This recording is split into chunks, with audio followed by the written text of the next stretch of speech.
কলিয়াবৰত বানাক্ৰান্তৰ কাষত অসম যুৱ পৰিষদ কলিয়াবৰ জিলা সমিতি জখলাবন্ধাৰ মিলন সংঘ আশ্ৰয় শিবিৰৰ বৰ্ণাৰ্থক এসাঁজ অন্নৰ ব্যৱস্থা অসম যুৱ পৰিষদ কলিয়াবৰ জিলা সমিতিৰ। উল্লেখ্য যে 2 জুলাই তাৰিখে কলিয়াবৰৰ হাতীমূৰা মথাউৰি ছিগাৰ ফলত প্ৰলয়ংকাৰী বানৰ সৃষ্টি হৈছিল। এমুঠি অন্নৰ বাবে হাহাকাৰ হৈছিল বানাক্ৰান্ত লোকৰ মাজত।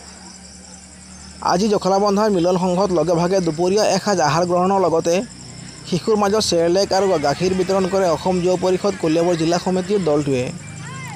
অনুষ্ঠানত উপস্থিত থাকে কেবিনেট মন্ত্ৰী কেশৱ মহন্ত। নিজ হাতে বৰ্ণাৰ্থৰ মাজত আহাৰ বিতৰণ কৰে মন্ত্ৰীগৰাকীয়ে। News desk report any express.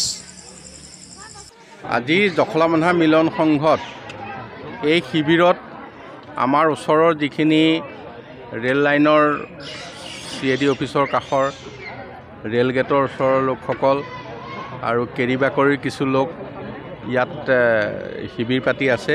তেখেতসকলক আটাইকে অসম যুৱ পৰিষদৰ কলিয়াবৰ জিলা সমিতিয়ে আজি এসাঁজ তেখেতসকললৈ আগবঢ়াইছে আৰু আমিও ইয়াত আহি উপস্থিত হৈ তেখেতসকলৰ লগত একেলগে এসাঁজ আমি গ্ৰহণ কৰিছোঁ আৰু তেখেতসকলৰ খা খবৰ লৈছোঁ। তেখেতসকলে ইতিমধ্যে সকলো ৰিলিফ আদি পাই আছে।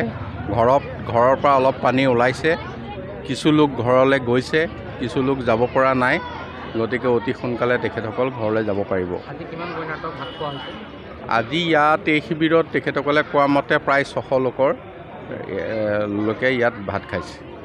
কলিয়াবৰ হাতীমূৰা বান ছিগাৰ ফলত আমাৰ বিস্তীৰ্ণ অঞ্চল প্লাবিত হৈ বহু লোক এতিয়াও সাহায্য শিবিৰত আছে। আমি সেইসকল লোকৰ দুখ দুৰ্দশাৰ সমভাগী হ'বৰ কাৰণে একেলগে ইয়াতে ৰান্ধি পেলাই আমি কলিয়াবৰ যুৱ পৰিষদৰ উদ্যোগত এসাঁজ তেওঁলোককো খুৱাইছোঁ, আমিও খাইছোঁ। যাতে আমি আশা কৰিছোঁ এই দুখ দুৰ্দশা বা তেওঁলোকৰ এটা স্থায়ী সমাধান হওক আৰু মাথাউৰিটো স্থায়ীভাৱে নিৰ্মাণ হৈ তেওঁলোকৰ সকলো দুখ দুৰ্দশা নাইকিয়া হওক। আপুনি কোনখন গাঁৱৰ? মই এই দক্ষিণ পাচিয়েদি কলনী। পানী বহুত আছে, যাব নোৱাৰোঁ এতিয়া।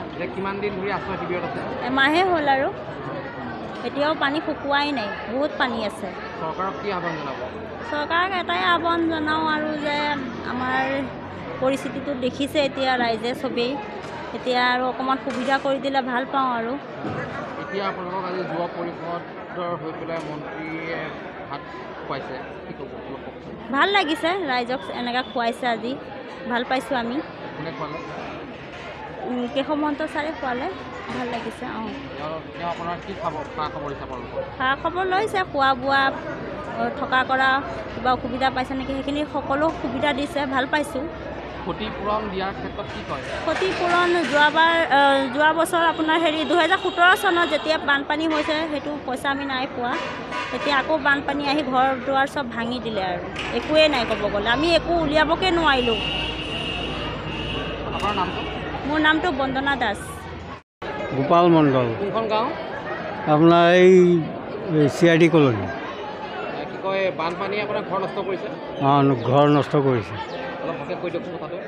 বানপানীয়ে ঘৰ নষ্ট কৰিছে, ঘৰৰ ভিতৰৰ বস্তু বাহিনী চব বেয়া হৈ গ'ল। এতিয়া কিমান দিন আপোনালোকে আশ্ৰয় শিবিৰত আছে? আজি 18 দিন হ'ল নহয়। আৰু কিমান দিন চাগে থাকিবলগীয়া হ'ব? আৰু ধৰক লাগিব আৰু 15 দিনমান। এতিয়া পানী শুকাইছেনে ঘৰত? পানী অলপ শুকাইছে এতিয়া। আজি আপোনালোকক ভাত খাবলৈ কোন আহিছে? কেশৱ মহন্ত আহিছিল নেকি? ভাত খুৱাইছে? ভাত খুৱাইছে। সা সুবিধাসমূহ পাই আছে? পাই আছোঁ। চৰকাৰক ক্ষতিপূৰণৰ কাৰণে কি আহ্বান জনাব? চৰকাৰৰ ক্ষতিপূৰণৰ ঘৰ দুৱাৰ এইবিলাক বস্তু বাহিনী চব বেয়া হৈছে, সেইটো কাৰণে আহ্বান জনাব।